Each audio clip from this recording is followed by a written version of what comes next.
I'd like to call the Tuesday, December 15th, 2020 Board of Selectmen meeting to order. It is now 7 p.m. I will note that this meeting is being recorded both with audio and visual. Just a reminder, everybody should, except for the board, should remain muted until such time that you'd like to speak. And yeah, we'll get started with tonight's meeting. Make a motion that we approve the Board of Selectmen meeting minutes from December 1st, 2020. Second. Okay, we have a motion and a second. Any discussion on those minutes? I did not see anything that needed to be changed. Okay. Ken? I'm good. Okay, I'm and I good. didn't see anything either. So all in favor of approving the Board of Selectmen meeting minutes from December 1st, 2020, say aye. Aye. Aye. Any opposed? Okay, that motion passes. I'll make a motion that we approve the Board of Selectmen special meeting minutes from December 9th, 2020. Second. Okay, we have a motion and a second. Any discussion on those meeting minutes? Again, I didn't see anything. Me neither. They're good. Okay, hearing none. All in favor of approving the Board of Selectmen special meeting minutes from December 9th, 2020, say aye. Aye. Aye. Aye. Opposed? And that motion passes. We had some correspondence. The building department and the tax office report was too big to send to you, but they were in your files in the selectman's office. Is there any additional correspondence that either selectman wish to share at this time? I did not I don't have have anything. Okay. All right. Nothing either. Okay, so we'll move on to agenda item 3, selectmen comments. Any selectmen comments tonight? I have a question / comment. Okay. I know we discussed having a grand opening for the kennel. Yep. Was that going to be one of your comments, Amy? No, it's just one of those things that kind of fell by the wayside with a lot of other things going on. And then I thought with COVID and maybe we should wait till spring, but what are your thoughts on it? I just wanted to know what, the board's thoughts were, because I would like to see, us definitely do something. Yes. But the weather now is maybe not the best time of year, and we all can't get together. So we could either do something on Zoom or after the first of the year, maybe, Yeah, or wait until spring. I'm kind of thinking to wait till spring is what I lean towards, till the warmer months where we could, and hopefully things lift and we could actually congregate at the kennel. Yeah. But what do you think, Ken? I would try, since we're officially open now, I believe. Mhm. I'm trying to remember. I know that we had talked about, doing a public statement on WINY, putting it on the website, getting it out there, do a walkthrough video, put it up on the website. Ooh, do the that's a COVID. neat idea. We can do that. It'll at least show the people what's going on. And then, if we want to do something in the spring after this thing lifts, we can go down there and invite people down or whatever you want to do at that time. But with the COVID going around and stuff, let's take advantage of our website, the media, and get the word out as best as we can. I know that Winnie has posted an article on it, but I love the idea of the walkthrough video. A would Facebook be Live would be awesome. Ooh, She's got Facebook Live She's with got a Jan. wonderful Facebook out there for anybody that hasn't liked it yet and followed it. And it's a great way for her to communicate directly with the community. I absolutely love that. That was one of the things I wanted to see her do. Webster does a great Facebook and they interact and everything is positive, but it's a resource as well. And she has started doing the same thing. And I'm so excited for that. Yeah, I think so far she's hit the ground running and she's doing a great job. Yeah. And let's, I like the idea of doing a walkthrough, but it could even be a Facebook Live. I love the Facebook Live idea. So let me talk to Jan about that and see if she's willing to do that and I could record it and she could talk. And we could do a ribbon cutting ceremony and invite some of the local and individuals, but also the veterinarians, the kennels, and other people like that might be interested in attending. Groomers, yeah. Yep. Make kind of a big deal of it, and maybe when it's warmer and, like you said, Ken, when maybe COVID is not as hot. Yeah. Yeah. All right. COVID's ruining everything. It is. Any other selectmen comments at this time? The only thing I could say is I would have to assume that our highway crew has been well rested and ready to hit the ground running. For the storm that's coming in late tomorrow, they'll have their work cut out for them because they're talking blizzard conditions. And anybody that's out there during blizzard conditions, it is very tough to try and plow and see where you're going. Yeah. So they have their work cut out for them, but I'm sure they're ready, ready, and to go without a doubt. Yep. They are prepared. They're doing preparations today. There is a parking ban that will be in effect starting 5 p.m. tomorrow. Snows, what I saw tonight, snow's anticipated to really start around 7 p.m. but get heavy all through the night. So Tomorrow night? yeah, tomorrow night into Thursday morning. Lifting by the afternoon is what they said tonight. So everybody just stay safe, stay home if you can, and and we'll get through this. It's exciting. It's Christmas. Christmas snow. At least it won't be wet. It'll be a dry snow. Yep. Which will be great for, power outages and that type of stuff. Right. True. Amy, I did have another comment. It was kind of brought to my attention that on 395, they had done some repaving. I don't know if this is anything that we can look into or not, but there's been, is it 3 deadly accidents since they did the repaving or finished it in July? Mm-hmm. And I don't know, right around the first exit as you enter over into Connecticut, in between there and the Putnam exits. So I don't know if there's anything that that they could have possibly done that's causing this, but so I think it's 3 fatal accidents. Right. And some other very serious ones right in that area since they retard. Right. Is that anything? I know there's, I've seen some rumors that it was something with the type of pavement mixture, hot asphalt they were using or whatever, but certainly something I could look into. I tend to think that speed sometimes is the factor. But this is something that's not happened in the past like this. In this, right. This many accidents in this shorter period of time, only since they repaved. It seems like there's a connection, and I wondered if there's something they can do to correct it. This is not something I know anything about. There is a connection with fresh asphalt. Asphalt is made with with oil, sand, and they're mixed. You got to remember this year that we went quite a long period of time without any rain, and it gets very slick. Asphalt is very slick when it's first put down and the oil comes up, and usually the traffic and the rain will wash it off.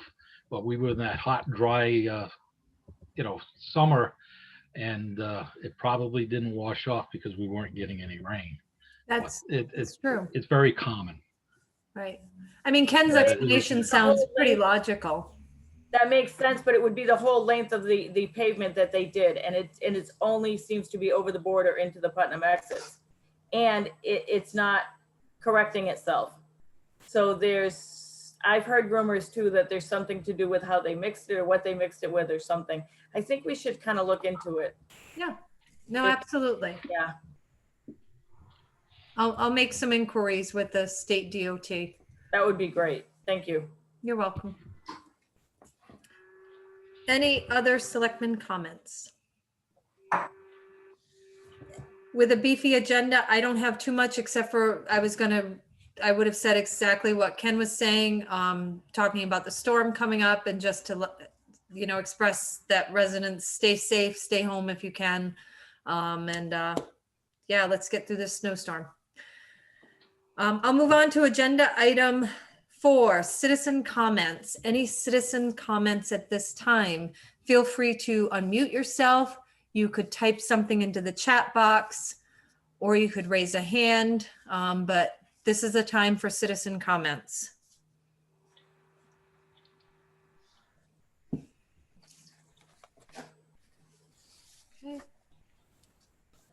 Okay, hearing and seeing none, I will move on to agenda item 5. So the next couple agenda items are really just some informational and a time for the board to chat about some issues that we're going to be facing in the coming year, 2 years, etc. So agenda item 5 is bridge replacement funding. This has to do with the Buckley Hill Road Bridge that needs a complete replacement. What we're hoping to do, and I had Janet Blanchett look over some of the requirements. We're hoping to apply for federal funding. That funding, the applications are due in November every year. So we've already passed the time period. So I'm hoping for November of 2021 to submit for some federal grant money. It's an 80-20, so we need to cover 20% of the cost. But initially, what we're going to need to do is have an engineering study done. So that's going to cost money. When I spoke to Janet Blanchett, she looked over the requirements. She said that she would help us as far as formulating an RFP to go out for the engineering work. And we would have to do that relatively soon so that we would have the engineering report in place by November of next year so we could do the application at that time. Buckley Hill Road is a bridge that's in poor condition. There are actually 2 bridges, one that's in dire need of complete overhaul and replacement. And that is why that road is now closed to through traffic for truck traffic. Yeah, so I just wanted to bring it to the board's attention and see if we were all in agreement that we could at least go out to RFP to see what this engineering is going to cost, and then potentially go to the Board of Finance and try to make this happen. So, I mean, I'll entertain any questions and try to answer them to the best of my ability.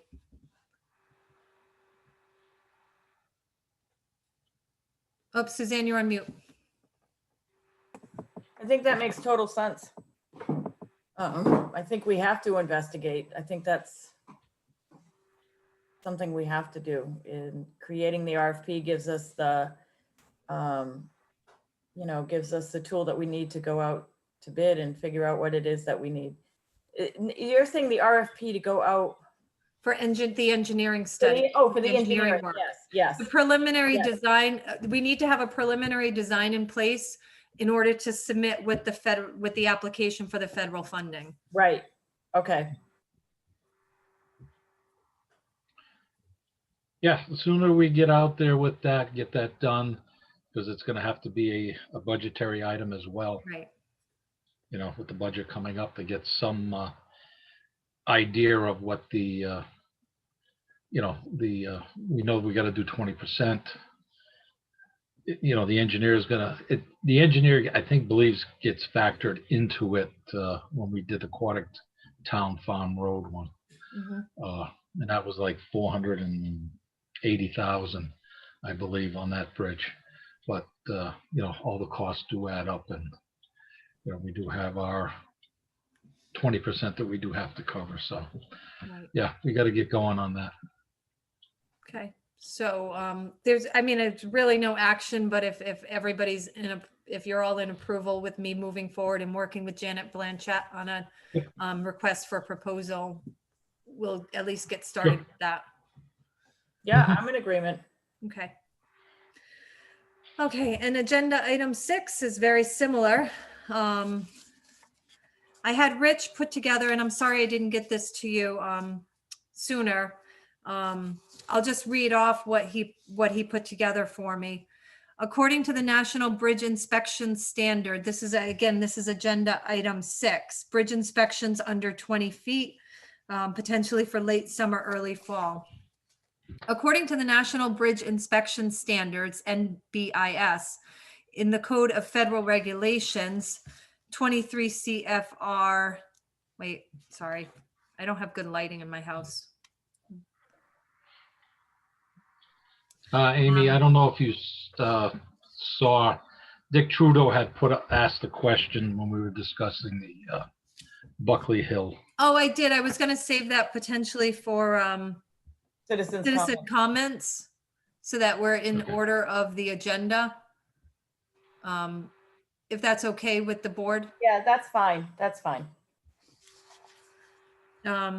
So federal regulations 23 CFR 650C, each state is required to conduct biennial bridge inspections of its state and local bridges and to record structure inventory and appraisal information in a specified format and annually submit the data to the Federal Highway Administration, FHWA, U.S. Department of Transportation.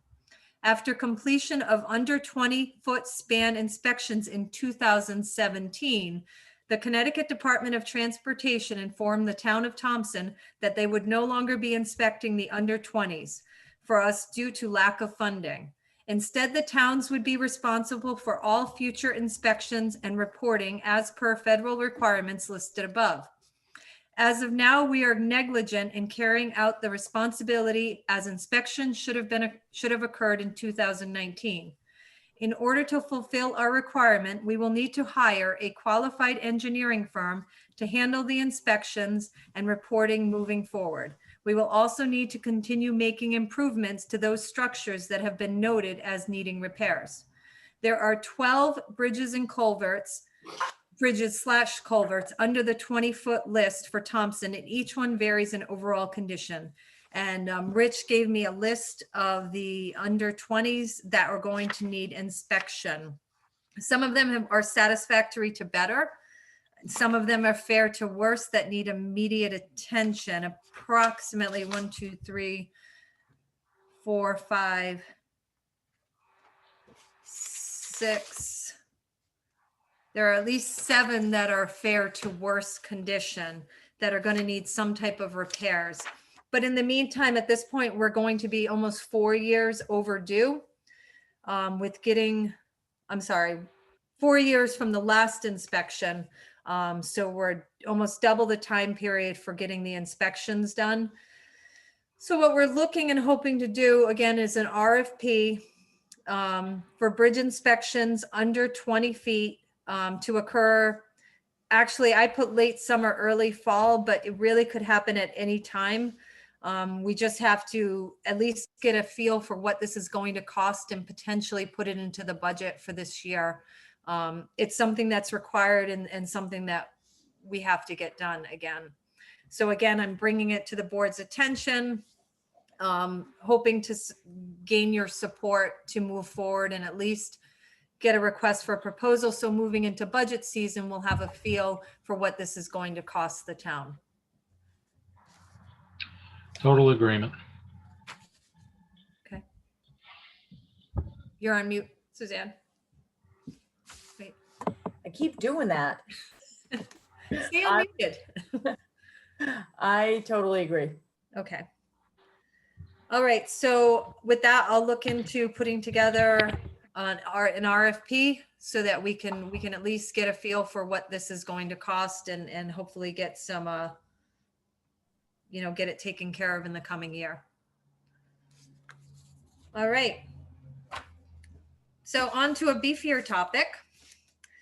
Agenda item 7, ordinances, the budget ordinance 10-05 and the fire abatement, that's the firefighter abatement ordinance 10-019.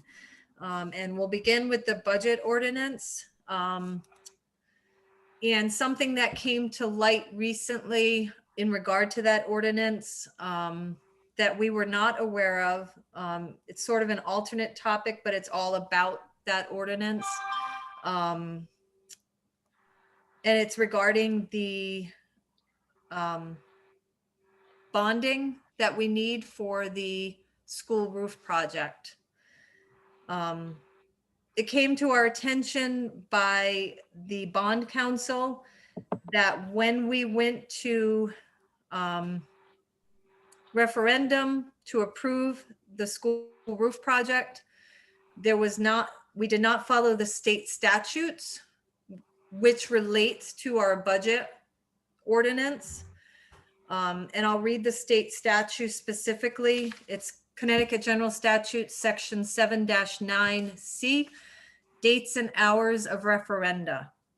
Unless otherwise provided by law, a referendum on any question may be held at such hours as provided in Section 7-9B, and on such date as the legislative body of the political subdivision holding such referendum shall determine pursuant to the provision of the local charter, special act, or home rule ordinance.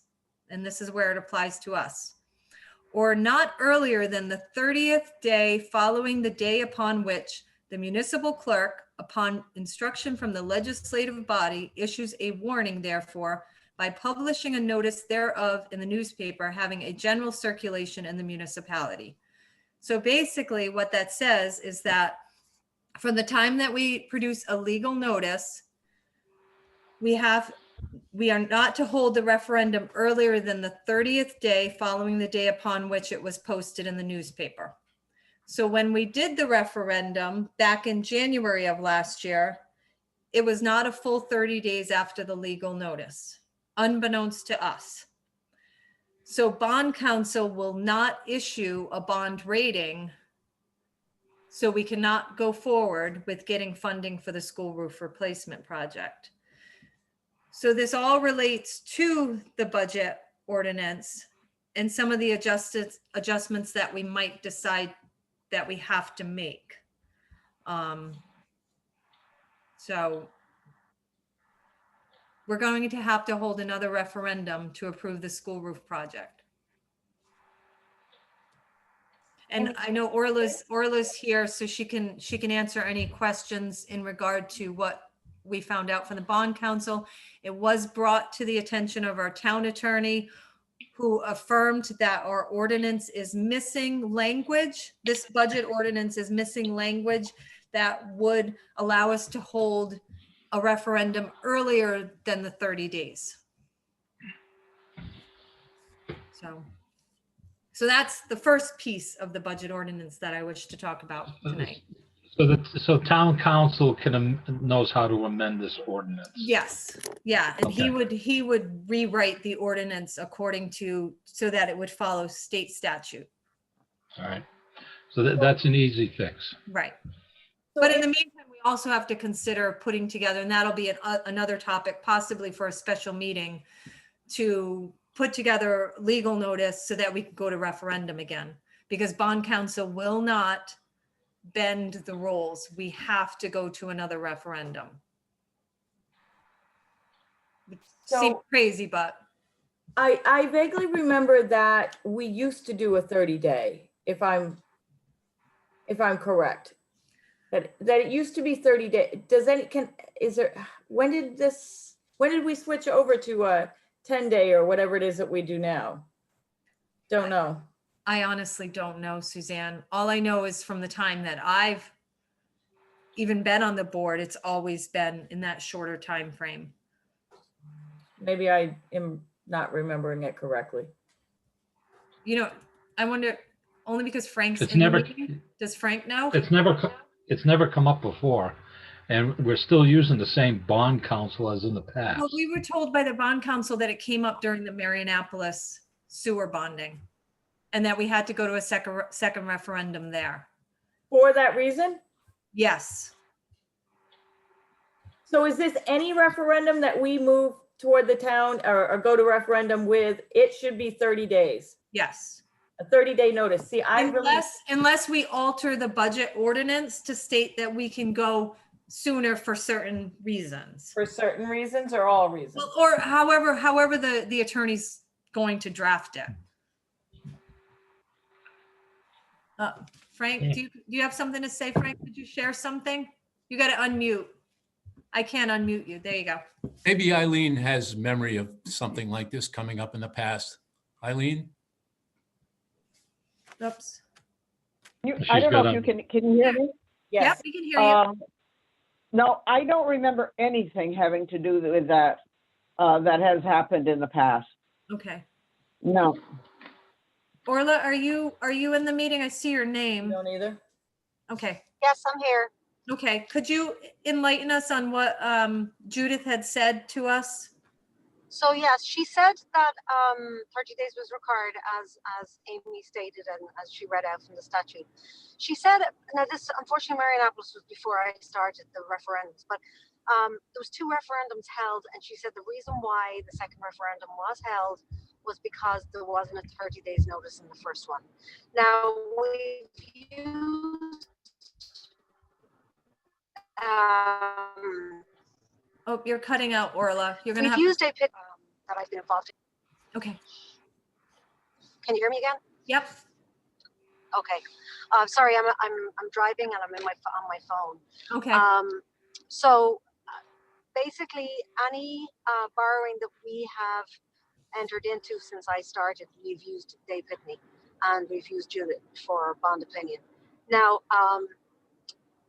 she would typically in the past have provided me with the necessary information, and I don't recall ever discussing this 30-day rule with her. She did state that in 2014. We lost you.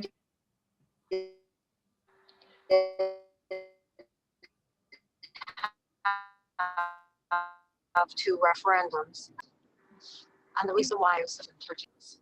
So Can you we start were that able to speaking provide again? information. We were able, Orla, I'm sorry, we lost you for a little while. what part did you hear? You were starting to say in 2014. 2014, there was 2 referendums held. One was in April, one was in August. I was not unaware as to why the second referendum was held. I do remember my predecessor, Mike Martin, telling me that the second referendum was held. But I guess Judith says that the reason why is because the first referendum was held less than 30 days after the notice. And that's all the information that I've been able to find so far. But I guess the biggest point is that Ken Slater has looked it over and he said, yeah, absolutely. Amy, can way you around it. possibly check with the town clerk and find out, there must be some documentation on this. When they were posted, when we went out to referendum, there has to be documentation on the postings and that kind of thing, I would think. And I For would, which one? For this, for our, no, for the previous referendums that we've done, I'm sure there must be, some documentation on how that's been done throughout the years. oh, to look into the past. So I would like to look into this and find out when we started or why this changed or how this got to be this way, because it's kind of a big deal, in a sense. Right. Now Okay. we have to go to another referendum. I remember going to referendum twice on the Marianapolis project. I was on the Board of Finance, and I would have to look, I'd have to look at my, some of my saved minutes and that kind of thing, or the agendas, because I don't remember the 30-day coming up. Okay. And that's, I don't think it was for that reason. Right. There, I mean, Well, I there, know Judith said that she was the attorney on that bonding, and she said her immediately she said that's my recollection that this had happened before back in 2014 when you guys were doing the initial bonding for Marianapolis. I Renee and I did look in the files, and we did come across legal notices for both referendums.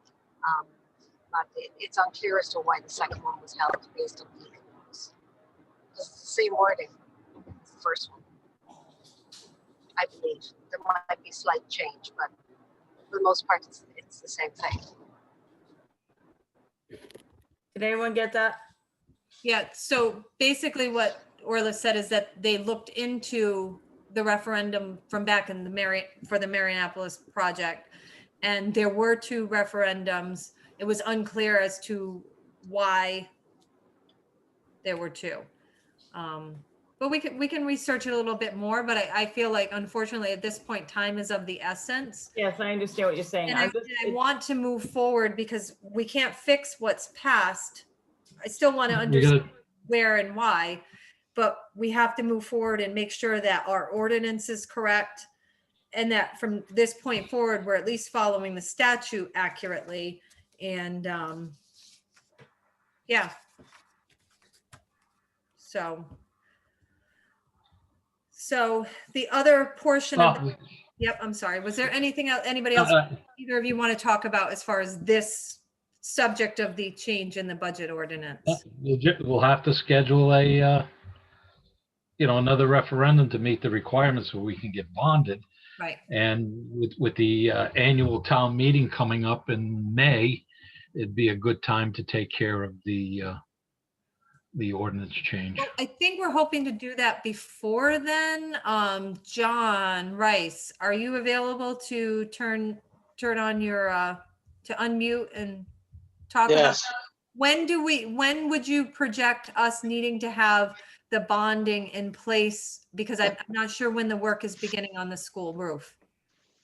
I would have liked to seen it in place in November I know. when we passed the last referendum. I thought it was a go, but like you say, what's done is done. Just move forward. I don't know. I have a meeting tomorrow night, the building committee. Okay, Be talking to Bill Birch because, access to the school one-on-one, I haven't been able to do that. okay, I know the bidder that won the award has been notified. Our schedule was to have him come in during the Christmas holidays and start prepping to bring material on site. but did COVID change that, John? I don't know. I haven't, that's what we're gonna discuss tomorrow night with Bill. I Okay. just haven't had time. I would think just as long as, I don't know.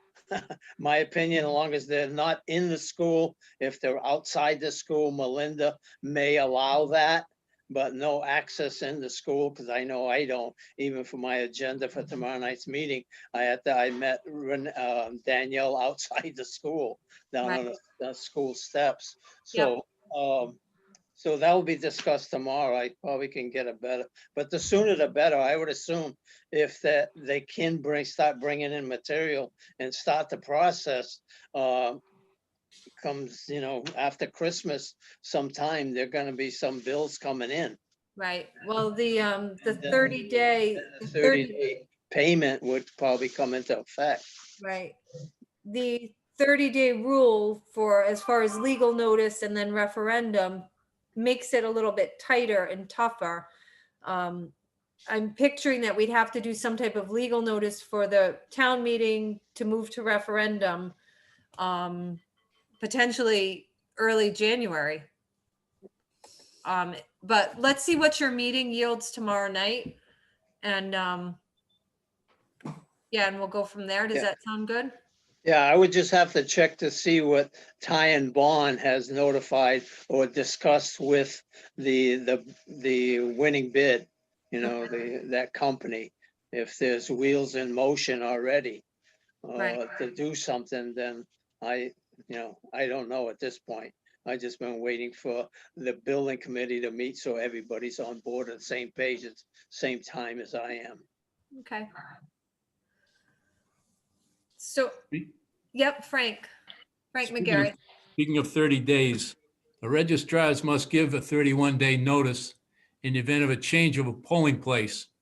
I think later on in your agenda, you'll address that issue. Oh, okay. But one of the polling places is no longer available to us, so we need at least a 31-day window 31-day window for that? Okay. for that notice. Yes. Okay. Oh. Any other thoughts on this portion of the budget ordinance and the change to it, the potential change to it? I mean, my vote is to allow the attorney to work on that and then it be brought to town meeting, but Yeah, have the town attorney make the necessary adjustments, bring it back to the board, and we'll have to get the appropriate town meeting to make that ordinance official. the second thing I wanted to bring up about this budget ordinance, and again, it was something I didn't want to necessarily broach at that first trial run of the virtual hybrid town meeting. But I feel it's really important this year, for the sake of unity within the town, that we consider combining both the education and the general town budget into one vote again.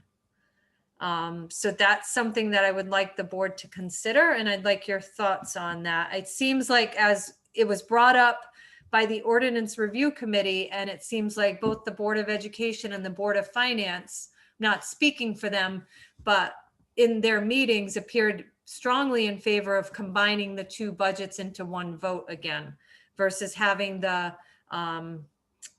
bifurcate, is it bifurcated? Is that what it's called?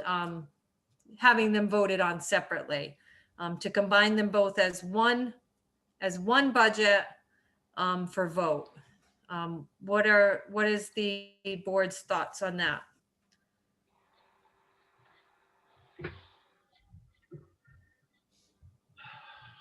My biggest concern, I mean, it makes sense to put it back as one. That was changed back in, I think, what, 97 or somewhere in that area by the Thompson Taxpayer Association. So people understood the budget. I mean, we've seen different results from it. One side passes, the other one doesn't. Sometimes both fail. I think the biggest thing that we've got going, if we're going to bring that back, which I'm in favor of, it is one budget, that, we've got to get out there no matter what, and, show that, they have confidence in the budgets that we're putting forward. And I think that was part of some of the problem why they had separated back in the day. And that goes to, the budget as a whole. The voters have to have confidence in what we're presenting them, so that way they can vote. So if we do go that way, then we have to do a massive educational, to gain their confidence that the budget is appropriate, and they can have confidence in what we're bringing forward. Agreed. Yeah, I would support putting it back together, and I think I've been pretty vocal about that. That's something that I have supported right along. I think it has been someone at the Board of Finance meeting suggested that it had been an experiment that failed. And it has been a very costly one for the town of Thompson. And I guess it's been close to 97. So it's been 20 some odd years. So it's been an expensive mistake, separating them. And I think doing the right thing is putting them back together. We are one town, and we are one budget. It is one account that it all comes out of, and it is the taxpayers' money. So that I support that wholeheartedly. So we can move forward potentially. I don't believe we need a motion for this, but we could move forward with, just having the Ordinance Review Committee and the attorney make the necessary changes. Then we'll bring it back to the board. And then at that point, we'll vote to whether or not we want to move it to town meeting. Does that sound accurate? I believe so. Yeah, I'd like to see it in writing, see how it shapes up. Yeah. Okay. Yes. All right, so we'll get to work on that. All right, the same agenda item, but different ordinance is for, unless either of you have anything else to say on the budget ordinance. I do not. Okay, so we'll get to work on that. So the firefighter tax abatement for members of the Thompson Fire Engine Company. It's something that I've done a little research on. Well, actually I didn't. Paul Hopkins did. Our assessor helped me out with this. And what I would propose to the board is that we change from an abatement of $1,000 to an exemption. So that would be a reduction in the assessment of their property tax, whether it's real estate or car taxes. So it would be an exemption, and it's according to Connecticut General Statute, section 12- 12-81W. It gives us the option of, and I'll quote it, an exemption applicable to the assessed value of real or personal property up to an amount equal to the quotient of $1 million divided by the mill rate, in effect at the time of the assessment, expressed as a whole number of dollars per $1,000 of assessed value. If we were to take the $1,000 abatement that they have, it would equate with today's mill rate to $41,271 tax exemption. I know that the fire department has said that it's tough because the $1,000 they receive, they're taxed on. So it's not like they're getting the full $1,000 abatement because they are taxed on it. This exemption is something they wouldn't be taxed on. They would get the exemption for whatever value we decided to put into the ordinance. But just so that you understand, the $1,000 would equate to about 41,000 in a.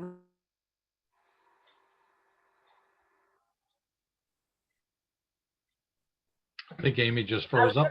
Did Amy just freeze up on us? Yeah, she just froze up completely. I mean, I actually talked to Paul about this as well, because this was something that did not make sense to me. They pay taxes and then they get taxed on this. So they pay payroll taxes and then they get taxed on this again. So to me, it felt like there was something odd about it. And I know we talked about this at a previous meeting. I think we did. But I think, Ken, you had talked about increasing the dollar amount. But Well, the statute, I think, increased by, if I'm not mistaken, $1,000. From 1,000. 1,000 or? I thought it was an additional 1,000 that it went up. Oh, wow. Yeah, that they were eligible for. I had read it, I thought it was 1,000, but maybe I'm wrong. I had read it a little while ago. Yeah, it's been a while. It's I know they changed the I don't know if it was the federal law or the state law. One of them had to change, and one of the things that I had discussions with Courtney a couple of times. He was trying to do legislation to get away from having taxes taken out, but it's the way the federal law was written. But if we could do away with the abatement theoretically and go with whatever Amy called an assessment, An the exemption. exemption, Much and like the VA, what is it? The veterans benefit is an exemption, isn't it? Yeah, but I think that's in the statute, if I remember correctly, because didn't we just modify one of the ordinances to read whatever it was at the last town meeting that we did? There was some that It changed was the an ordinance statute. that we changed a little bit of the wording on, but I don't think it was because of the statute or But it had referenced the improper statute statute number. So we had to go back and do that. And, we'd have to talk with Paul, would have to see. This would be a town attorney thing as well to set that up to make Well, when I sure. talked to Paul, he was going to network with his colleagues and see what other towns were doing and how they were able to, because not, a lot of them, there's only a couple, he said, in the state that do it the way that we do it. Yeah. So, Amy, Ken and Suzanne, this is Orla here. I wanted to give you guys one little bit of information. A number of years ago, I looked into what we could do to pay this abatement as a check as opposed to pushing it through the payroll. The Connecticut statute for tax abatement does not require us to charge tax, but there's an IRS tax code that does, and I'll send you guys information on it. I do the have way it in that the we do office. it, you're correct, Orla, but it is there is a different way around doing it. Amy, are you aware that you're muted? Oh, I absolutely agree. Thank you. There you go. Where did you go, Amy? No, I'm What's not that? muted. No, Amy was muted. I don't And I think I'm didn't muted. know if you had more to say on it, Amy. Oh, yeah. No, I missed half of what everybody said because I lost connection for whatever reason. Ken and I were just kind of batting it around a little bit and talking about some of the legalities about it, I guess you could say. And I didn't know if you had more information, if Paul had, I know he was going to contact some of his colleagues to look into how some of the other towns are doing this. And do you know if he had been able to do that? He didn't reference that specifically with me. He did seem strongly in favor of the exemption. Yeah. He thought it was a great way to make things, relatively, fair for everybody and to allow them to avoid paying taxes on the abatement as income. But We have like a tax attorney or someone that we could, not so much a general attorney or like the town attorney, someone that would be more specialized in this area that we could consult with? I'm sure Halloran might have a tax attorney on staff. I did speak to Ken Slater about it. And he saw, it's really up to our discretion as far as what we decide we'd like to do and how we'd like to have the ordinance written. So, Well, since Halloran and Sage represents, I don't know, about 50 towns, maybe he could give us some information how some of the other towns are doing it. okay. I'm sure they've all run into different scenarios like we have, with the tax issue with the IRS, that he could, give us some options and, we could go from there. Yeah, I would like to see it. And this was kind of one of my things too, is to see this because it just didn't make sense to me when it was first brought to my attention. So I think it would be good to get the opinion of the attorneys and if we can change this, I really think we should. And what are your thoughts as far as why you'd want to see it changed? Because I know you had brought it up and it is something, I'm certainly willing to consider, but is there a specific reason that? Well, I feel like they're getting double taxed. Right. Because they're paying tax on the income and then they're paying tax on this. Right. So to me, it feels like they're being double taxed. Okay. Yeah. Well, the exemption is certainly. So they're paying their taxes. Right. And then they're getting this check back that taxes are taken out of it. Right. So to me, it just doesn't make sense. I mean, I'm not a tax specialist, certainly, but it just doesn't make sense. Okay. So if we had a feel for maybe how some of the majority of towns in Connecticut might be handling this, that might be better as far as making a decision on it. Oh, yeah. And I had mentioned it in a previous meeting that the law had changed where they had increased the allowable abatement amount, that we needed to address that. Right. And I haven't seen that because the statute is still saying the $1,000. So I'll have to research that a little bit more then. That statute is set by the state, or is it a federal? But it's no less than, right? Like if we wanted to go more than. Let me see. Of up to $1,000 is what the statute. Up to $1,000. So it's not to exceed. Right. Okay. And that was what was just printed off the other day. So it's current. So I don't know when that. I think that's what it was when I looked into this like a year ago. Okay. All right. Well, this requires a little bit more research than it sounds like. Correct? Yeah, and whatever we can do to help them out. I mean, the COVID's been a prime example. They've gone so far above and beyond that whatever we can do to aid our firemen and EMS services people is basically not really enough. Yeah. So our appreciation to the work they do. I agree, Ken. Yeah. Yep. So, Me too. So if that little bit helps them out a little, then that's just a little that we can do for them. Right. So the biggest question is Exactly. whether or not the ordinance, the up to dollar amount has possibly changed. And maybe and not. maybe it's possible with an exemption that there is no limit, but that would be again, a legal question Mhm. to ask. And maybe Paul Hopkins can get you that information. Right. Well, it looks like Right. with the exemption that it could be a bigger benefit for them potentially. So if it's Correct. not in the form of an abatement that's higher, but maybe in the exemption form, it allows for a greater reward. So And that could be just I'll find that. something, and that could be just something under an ordinance change that we create the exemption in the ordinance. Mhm. Well, that's what it would And be, right? Right. We Right. would need to change our ordinance in Yes. order for it to become an exemption instead of an abatement. Right.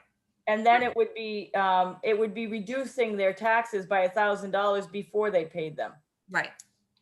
Or more. But But it that's, would be at the ordinance exemption that we vote in. yes. We would need to change the ordinance, have it come back to us for approval and then go to the town meeting, Town meeting. Right. like any Yes. other ordinance change. Yes, That is correct. yes. So it's rewriting the ordinance. Okay. So I'll find out a few more details on that. Okay. Sounds good. Any other thoughts on that ordinance and the possibility for changes, et cetera? Nope. So we'll move on to agenda item 8, Thompson Fire Engine Company polling station discussion and possible action. And I know you both received this in your supporting documents, that we received a letter from the Thompson Fire Engine Company, AKA Thompson Hill Fire Department. And they voted to discontinue the use of the Thompson Hill Fire Station as a polling place. According to state statute, we're going to have to assign a convenient and suitable polling place within the lines of a particular voting district. And I received further correspondence from after the agenda was posted and after you received the supporting documents from Registrar Frank McGarry, who said, further to that, if the selectmen's meeting doesn't yield a viable candidate for a replacement polling place within District 1, the registrars must designate a location in an adjacent district. The Louis P. Fosher Community Room is being considered. Since the premises are in a town building under the selectmen's jurisdiction, we ask that your board authorize the registrars to designate that facility as a polling place for District 1, should a suitable location not be determined by us as a board. So your thoughts on that? I'm completely in agreement. I can't think of another location that would be suitable, Not one that would be suitable. right? With You're parking, talking handicap accessibility, everything is there. right? So if you're looking for a motion, I'll make the motion that it goes to the Library Community Center. Okay, And I'll second that. okay. We But have a motion. just clarification, so that would be the library. And would that be the 4th district, or would the town hall move to the library as well? I would assume the town hall would move to the library. So One would District move 1 as and well? District 2 would combine. That's what I'm asking. And Frank, did you want to share thoughts on that? Frank McGarry? The polling places must be separate. Oh, Each district gets its own polling place. okay, If District 2 moved to the Louis P. Fosher room, there is a divider that would keep districts polling separate. The answer to questions, can it move? Yes. Can they combine? No. no. So Okay. District 1 and District 2 would then be at the library in separate parts of the building. Yes. Oh, so it would, okay. Frank, can you answer for me? So what does it take to combine the districts? Is there any chance in the future that we could combine the districts? Oh, absolutely. A town meeting establishes the districts. The town meeting can, So that would be an Combine it. ordinance change. It would take a town meeting. They can be changed. A Yes. change in the ordinance, correct? There's Yes. an ordinance for that. Okay, The town meeting has that authority. okay. And what else does that affect if the districts are changed? Now, is it just voting? Does it change anything else? Does it affect anything else? Is that ordinance for anything else? Just the polling place. Okay. The entire town is in one state senatorial district, one congressional district, one state representative district. We all have the same ballot. So we can, the only thing that's affected is where the ballots are cast. Okay. So maybe we need to look at another ordinance change Ordinance change. and combine it into one polling station, I mean, I don't think that something is going to pop up for District 1 that's going to be viable anytime in the near future, and I can't see having it in two separate rooms. If we can make it one district, that's what I would be in favor of. I don't want to have to do it, but I think we're kind of put in that position. Well, I think that the library could facilitate it too. Oh, yeah, absolutely. Parking is available there. There's an indoor, there's an outdoor, there's, you know, the different rooms for the community center. I think that's an ideal place for it. Right. Frank, do you agree? Oh, it's an ideal location. Yes. In fact, I sounded this out with Allison Botaw, and she said, well, it seems like a logical place. Not only that, but when she first visited the town, she thought, oh, what a lovely facility. They must have the voting here. And she was very much surprised that we don't. I think And Frank had researched several places and found none viable. But thinking of the community room, the parking is perfect. There's plenty of room. There's an in and an out for traffic. I think it'd be great. Yeah. okay. So we'll work on that ordinance change as well. I would think so. I think we're forced to. I don't think it's really a choice. So, Well, I think that's up to us though, isn't it, Frank? oh, does it fall That's up up to us for the to ordinance? notify. The town meeting sets the district bounds. And the registrars assign the polling place according to the district bounds. So if the town meeting combines the two districts, that's within the authority of the town meeting. So changing the ordinance would be up to the Board of Selectmen to propose to the Yes. town meeting. The ordinance would set the boundaries of the districts. And then the registrars would determine where the districts should vote. So Frank and Eileen, Yes, Yes. in moving to town meeting to potentially move to referendum on the school roof project again, yes, we could also have combined, we could do the ordinance for combining those polling places at that same time. Yeah. And that would be Yeah. in effect for when we go to referendum for the school roof project. Right. And keeping in mind those, whoops, whoa, I'm sorry. Keeping in mind, those deadlines, 30 days, Yes, Yes. 31 days for us, 30 days for you guys, 31 right? days for you. Okay. All right. That works. So another ordinance to work on, Amy. Okay. A lot of stuff going on. Frank or Eileen, do you have any other thoughts that you need to share with us in regard to this topic? Not I. none here. Okay. Any other thoughts from the selectmen on this? No, I think, All right, we'll get to work on it then. thank you. Thank you. Okay, agenda item 9. Oh, yeah. Budget workshop dates. Just getting a feel to see if there are any days that were listed that aren't going to work, or is there anything, did you get a chance to look at the calendar for February?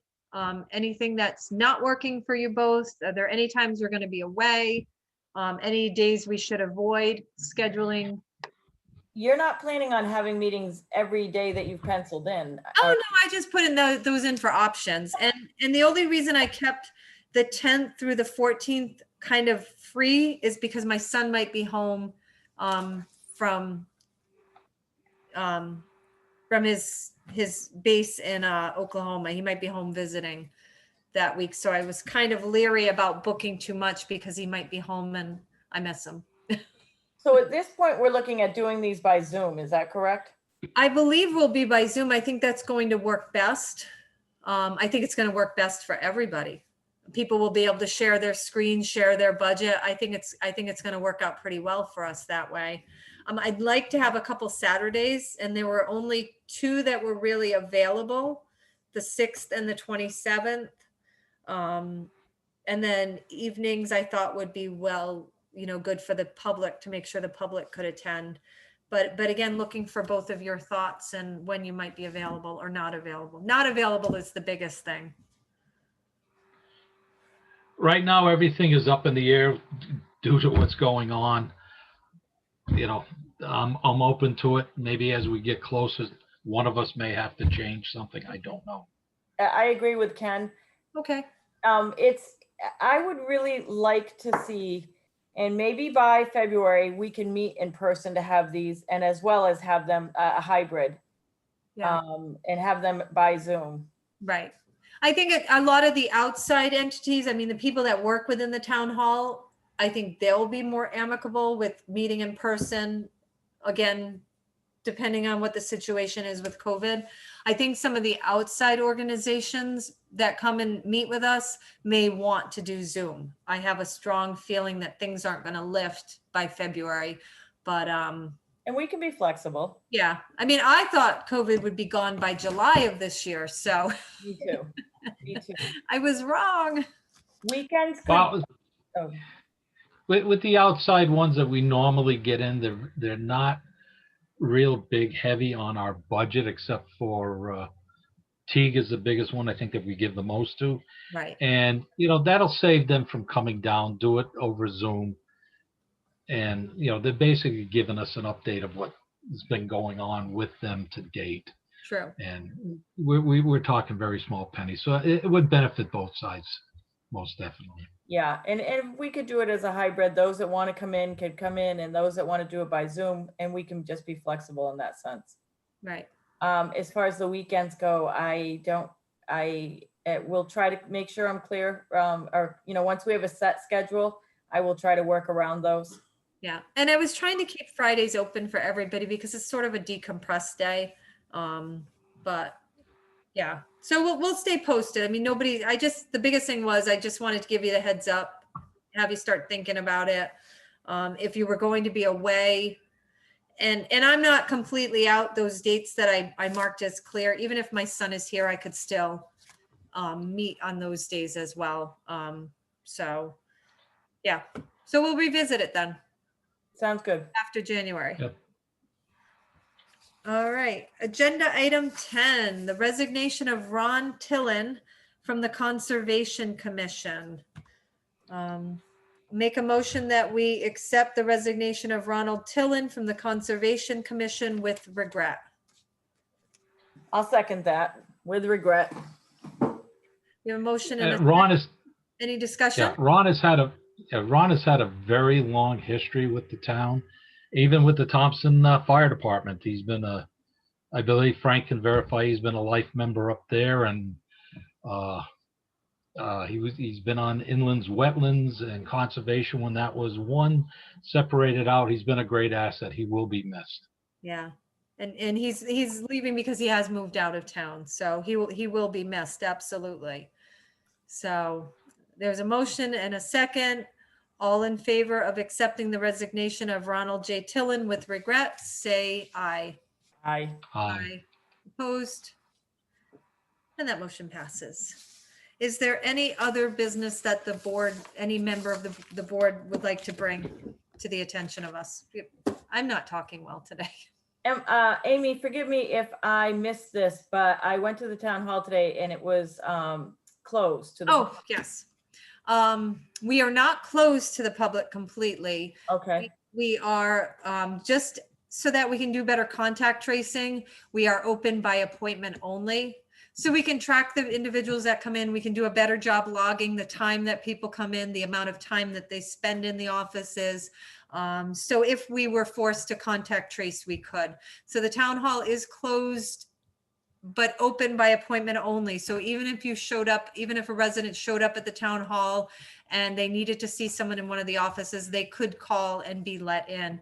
They will be required to wear a mask. Their temperature will be taken before entry, and they will be asked a series of questions before entering the building, just to make sure that they haven't been exposed to COVID at all. Since the recent uptick, this is just an extra precautionary measure, just to make sure everybody in the town hall is safe and the public is safe, because we have a lot of the older community that comes in to do business in town hall. So we want to keep them safe as well. Okay, Protecting the vulnerable and having a means to contact trace. okay, thank you. You're welcome. Any other business to bring before the board? Okay. Frank McGarry. When you get to citizens' comments, may I participate? Yes, absolutely. Thank you. And I will read off, Dick Trudeau had made some comments in the chat box. So hearing no other business, we will move to citizen comments, and I will begin with Frank McGarry. Well, let Dickie go first because he's been waiting longer. Okay, let me see. I will read off his comments. Oh, nope, it's Well, gone. maybe he'll want to speak. Unmute him. Yeah, Dick, did you want to speak? Because I lost must have been when I cut out of the meeting, I lost whatever you had put in the chat box.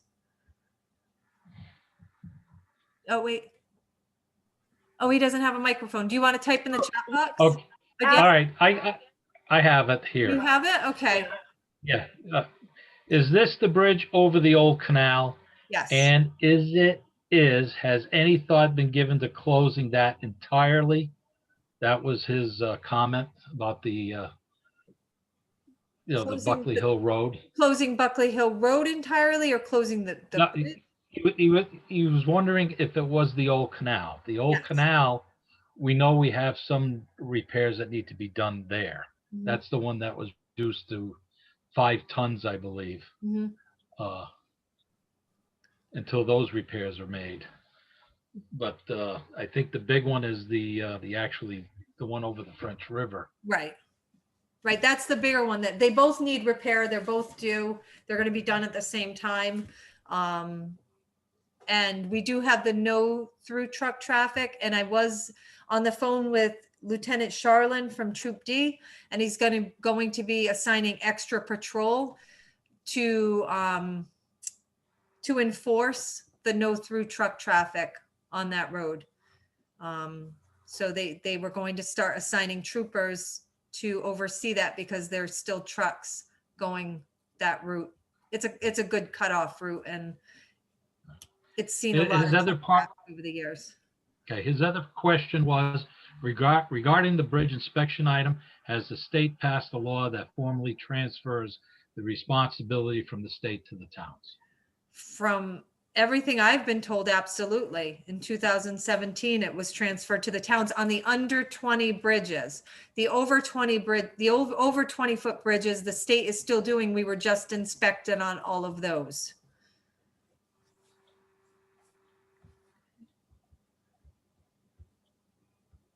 All right. So citizens' comments, we'll move on to Frank McGarry.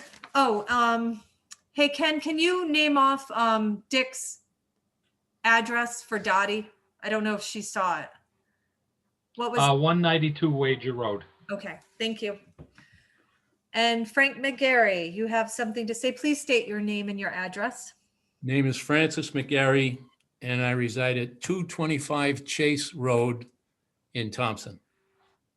And now that we got Dickie on the line, so to speak, it reminds me that at the recent election, the turnout was so heavy that Dick, who's the moderator, had to set up 2 lines of voters to handle the crowd.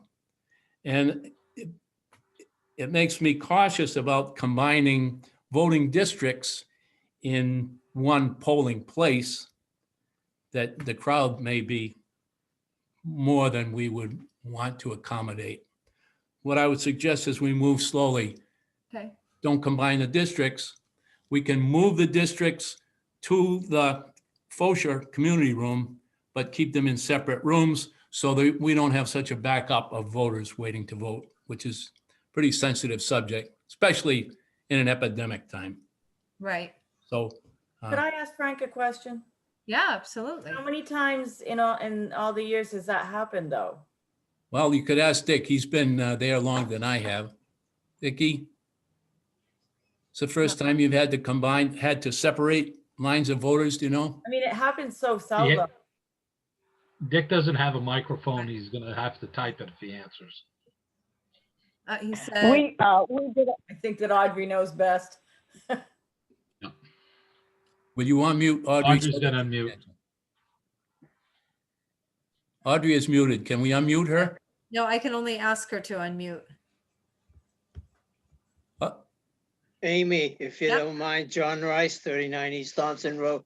I was head moderator for quite a few years, Yeah. and I don't recall ever having, I was stationed down in North Gronadale, District 2. I don't recall having any problem with lines.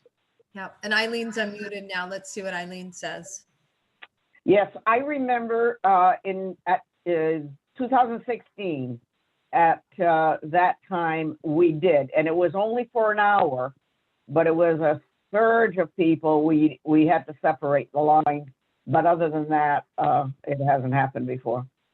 Eileen, can you state your address too for Dottie? Yes, 334 West Thompson Road, Thank you. Thompson. Yeah, the 2016 election was definitely a big one. In the years that I've been delivering food for the polls, I had never seen Yeah. such a turnout. And that it's been 17 years now. And this year I think was even bigger.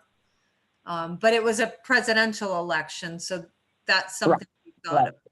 Well, Right. what do you say we try it with, keep 2 districts, vote in separate rooms. We'll see how it works out. We think if we can combine them, we can always do that later on.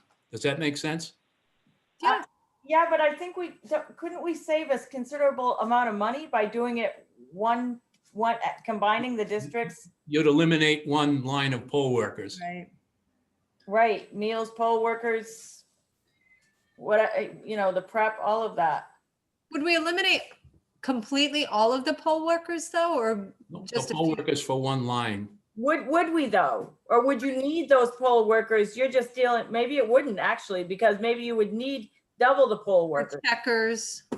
You know what I'm getting at? Like, you're gonna Yeah. have more lines, so Yeah. maybe we even save money. Right. Right, that's true. Let's try it. Each district, Okay, and Dick Anything Trudeau from- is, Dick Yeah, Trudeau Dick is is- saying that I don't believe that you could eliminate all of the poll workers. Yeah, Because to change the ordinance, I don't think we want to do that a couple of times. You know what I'm getting at? It's changing the ordinance to specify how we want to do it. I think we'd only want to go there once. I think, and I think Yeah, Frank yeah, but could be right. if we don't do it right now, we wouldn't have to do it for another 3-4 years. Right. There won't be another big election. Right, So we would have time to check it out. We'll have the referendum, and we'll have another community town election. Hmm. So we will be able to better tell whether we need to combine or not. So maybe it's a test run. That means that the registrars could just assign 1 and 2 polling districts 1 and 2 to the community center in separate rooms. Maybe we play with that. Maybe Frank's right. beautiful. I love that idea. so then do we still need to do an ordinance change? No, You don't, right? correct, we don't.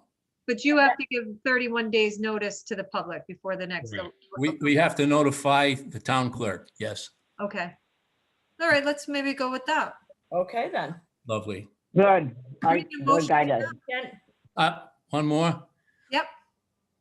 Please take into consideration when you're considering the tax abatement Mhm. with the $41,000 exemption, that many of these firemen are young fellas, young women. They may be living either with their parents or in rental property, and their entire net worth is in a pickup truck. Right. They may not be paying taxes on $41,000 worth of property. Right. So there are some who will not benefit by the change.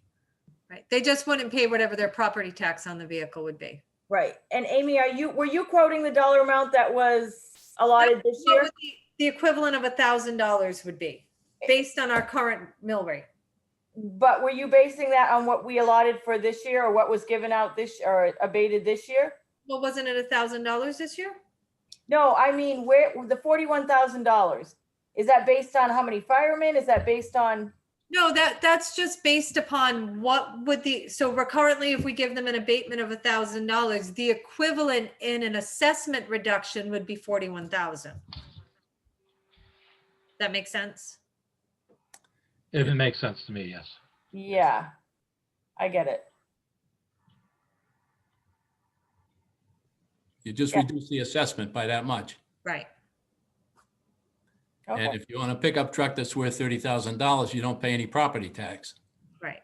but you may be only paying, well, $700 in property tax now. So you lose out money if you don't get the $1,000 back. Just something to keep in mind. That's always been a contention, that the people that just have, Because that's property tax with a vehicle always got short-sighted. right. Even currently, so if someone currently only pays, let's say $500 Logan. in property tax, then they don't get paid $1,000 in abatement because they don't have that much in taxes. Is that correct? That's correct. Right. That's So it's correct. still the same. Unfortunately, it's the same. Right. Like Kenny said, it's always been unequal. Let's put it that way. Right. Okay. And there may not be a way to make it equal. And actually, not all the volunteers are from town. Some of them don't live in town. That's right. And some of them don't take the abatement because they don't want to deal with the tax, being taxed, and then they have to, do a different form on their taxes, and it becomes, because they get a 1099, it creates more havoc. Right. This way, it really is more of a benefit for them. Yeah. What's a more benefit? Doing it, not having it as an abatement. Oh, okay. It's more of an Because exemption. as an abatement, I think they get like a 1099 that you actually have to declare on your taxes, which causes, an issue with having to do an extra form. Right. No, they actually, well, You unless get a you live, W-2, right? What? you get a W-2, it comes out of your check. right. They don't work for the town though. They get it like a 1099. I thought they went through payroll. It went through That's payroll. what I was told. It does. Goes through payroll. Yes. Yeah. Yes, it does.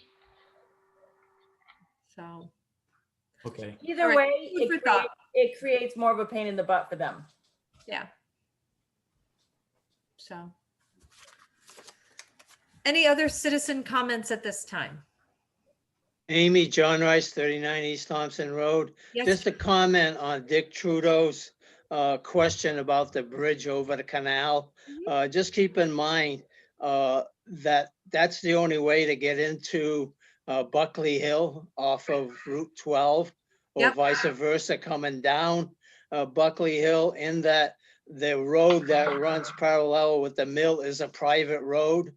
So if you shut off the canal bridge, you have no access to Buckley Hill other than Route Rawson Ave, or all the way up to 200. right.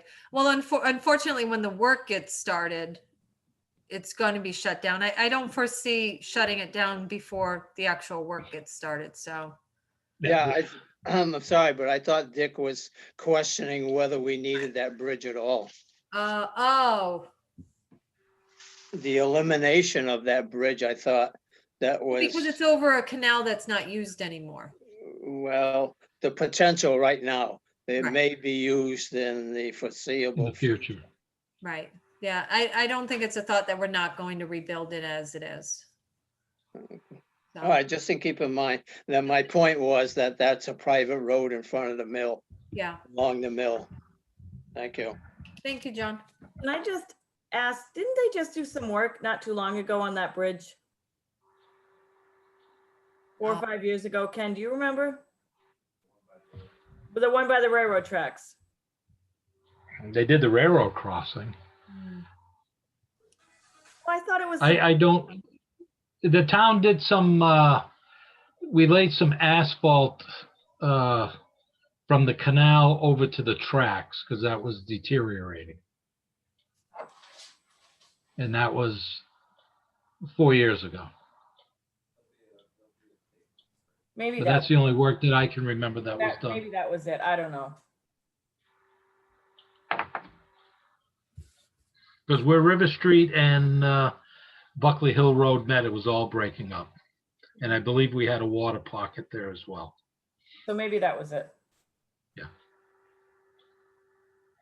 All right. Any other citizen comments? Just one more, Amy, John. John Rice, 39 East Thompson Road. I don't know if you want to comment as your first year in office, how well it's been, but I don't want, never mind. It's just I just want to wish everybody Merry Christmas, a Happy New Year. Merry Christmas. And I hope it gets better next year. We're all hoping for a bright and sunny and wonderful 2021. COVID It's got to free. start off better than this. Thank you, John. Thank you, Merry John. Christmas. Merry Christmas. Any other citizen comments? Okay, moving on to agenda item 13, tax refunds. I'll make a motion that we refund Tammy E. Carlson $7.99 for a total of $7.99 in tax refunds. I'll second that. Second. I have a motion and a second. Any further discussion? All in favor of refunding $7.99 to Tammy E. Carlson, say aye. Bye. Aye. Opposed? That motion passes. I'll entertain a motion of adjournment. So moved. Second. Okay, we have a motion and a second. All in favor of adjourning the meeting at 8:21 PM, say aye. Aye. Aye. Thank you, everyone. Merry Christmas. Everybody, Christmas. Happy New Year, Merry Christmas. Bye. Bye. Job, Mom. Oops, I did the wrong thing. $7.99.